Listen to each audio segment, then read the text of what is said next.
పిల్లలకి half day school కాదు గానీ, వాళ్ళని రెడీ చేసి పంపించినంత సేపు కూడా స్కూల్లో ఉండట్లేదు. వాళ్ళెళ్ళాక కొంచెం క్లీన్ చేసుకొని పూజ చేస్తున్నామో లేదో ఇంక స్కూల్ టైం అయిపోతుంది.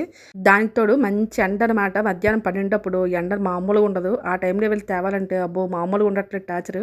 ఇంత వేడిలోని పొయ్యి దగ్గర నిల్చొని 4, 5 రకాల వంటలు చేయాలంటే నా వల్ల కాదురా బాబోయ్! అందుకని చక్కగా పప్పు, టమాటా చేసేద్దాం కదని పెసరపప్పులో టమాటాలు, మిరపకాయలు అన్నీ ఏసి కుక్కర్‌లో పెట్టేసాను. దానికి పోపు కూడా రెడీ చేసి మరొక వైపు అంబలి కూడా చేసేస్తున్నాననమాట. సింపుల్‌గా పని అయిపోద్దనేసి.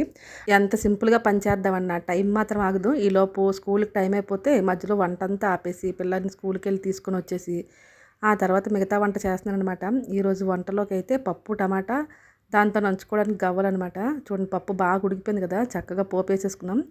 ఇంకా మధ్యాహ్నం లంచ్ అయితే చాలా సాఫ్ట్‌గా, సింపుల్‌గా అయిపోయింది. సండే రోజు ఫుల్‌గా తింటాం కాబట్టి, మండే రోజు ఫుడ్ మీద అంత ఎక్కువ ఇంట్రెస్ట్ ఏమి ఉండదు. వండిన పప్పుకి ఇన్ని బ్రేకులు తీసుకుంటే 2, 3 రకాల కూరలు వండామనుకోండి ఇంకెలా ఉంటదో ఏమో మరి. ఇంక ఈరోజైతే ఇలా జరిగింది.